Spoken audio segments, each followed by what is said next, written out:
Right Nagesh, ఇంకో important ఇద్దరు candidate list చూసుకుంటే ఇటు అసదుద్దీన్ ఓవైసీ మరియు మాధవీలత, వీళ్ళిద్దరి మధ్య కూడా గట్టి పోటీనే ఉంది. మాధవీలతనే గెలుస్తారు అని అనుకున్న అసదుద్దీన్ ఓవైసీ ప్రెసెంట్ లీడ్ లో కనిపిస్తున్నారు. సో ఈ ట్రెండ్ ని ఎలా చూడాలంటారు? బీజేపీ అక్కడ ఓడిపోవడానికి మెయిన్ రీజన్స్ ఏమనుకోవచ్చు?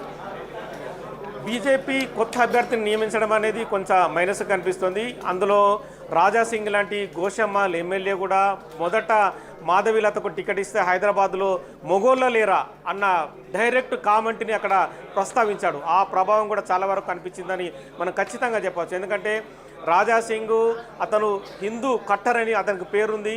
చాలా వరకు అక్కడ నియోజకవర్గాల్లో తను ఓటు బ్యాంకుని మరల్చే అవకాశం కనిపిస్తుంది. అంటే బీజేపీలో మాధవీలతకు సంబంధించి అంటే ప్రెసిడెంట్ కావచ్చు, మిగతా నేతలు కావచ్చు, అంటే ఎక్కడైతే ఆ ముస్లిం ఓట్లున్న ఆ ప్రభావిత ప్రాంతాల్లో ఎక్కువ శాతం ఏదైతే బీజేపీకి సంబంధించి ఆ మైనారిటీలని తాము ఆదుకుంటామన్న విషయాన్ని ఎక్కడ ఎక్స్పోజ్ చేయలేకపోయారు.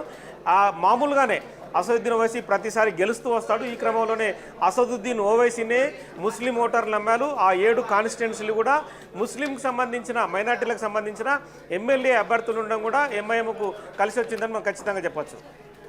సో మొత్తంగా ఇటు Congress and BJP present lead లో కనిపిస్తున్నాయి విత్ 8 and 8 షేర్. అయితే బీఆర్ఎస్ అయితే ఇప్పటి వరకు ఖాతా తెరవలేదు, కంప్లీట్ జీరోలో కనిపిస్తుంది. కాబట్టి ఆల్రెడీ మనం ఇటు చూసాము సీఎం ఎలక్షన్స్ లో కూడా కేసీఆర్ కానివ్వండి, వాళ్ళ తర్వాత మాట్లాడిన విషయాలు మనం ఒకసారి గుర్తు తెచ్చుకుంటే ఈసారి వాళ్ళు ఎలా రియాక్ట్ అయ్యే అవకాశాలు ఉన్నాయనుకోవచ్చు. ఇప్పటికైనా కేసీఆర్ వచ్చి మాట్లాడతారా, లేకపోతే ఓటమిని తీసుకుంటారనుకోవచ్చా?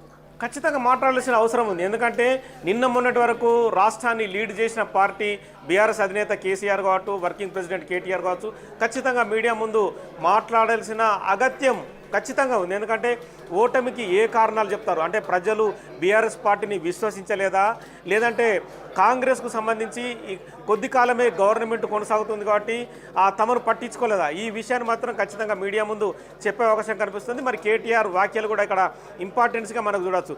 ఈ ఎన్నికల తర్వాత బీఆర్ఎస్ పార్టీలో ఉన్న ఎమ్మెల్యేలు మరి కాంగ్రెస్ వైపు టర్న్ అయ్యే అవకాశం కూడా ఖచ్చితంగా కనిపిస్తుంది. ఎందుకంటే ఇప్పటికే పక్క చూపులు చూస్తున్న ఎమ్మెల్యేలు ఇక బీఆర్ఎస్ పార్టీతో తమకు ఒరిగేది ఏం లేదు, అక్కడ ఉన్నా కూడా పనులు తమ సొంత పనులు జరగకపోవచ్చు అనేది కూడా మనకు ఇక్కడ ఒక విశ్లేషణ బట్టి అర్థమవుతుంది. ఎందుకంటే ఒక్క సీటు ఎంపీ సీటు అలాగే తాము ఏదైతే నిన్న మొన్నటి వరకు ప్రాతినిధ్యం వహించిన కంటోన్మెంట్ను కూడా బీఆర్ఎస్ చేతి నుంచి వెళ్ళిపోవడం మనం స్పష్టంగా అర్థమవుతుంది. మరి ఇప్పుడు ఉన్న ఎమ్మెల్యేలు కూడా బీఆర్ఎస్ పార్టీ చేతుల్లో ఉంటే అదే గొప్ప విషయం అని చెప్పి కూడా రాజకీయ విశ్లేషకులు చెప్తున్నారు. వాళ్ళను కాపాడుకుంటేనే సరిపోతుంది అన్న కోణం కూడా మనకి ఇక్కడ కనిపిస్తుంది.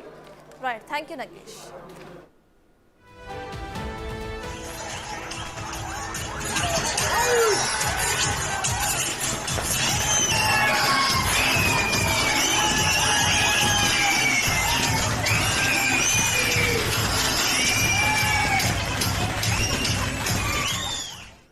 తెలంగాణ లోక్సభ అప్డేట్స్ ఎలా ఉంటే ఇటు ఏపీలో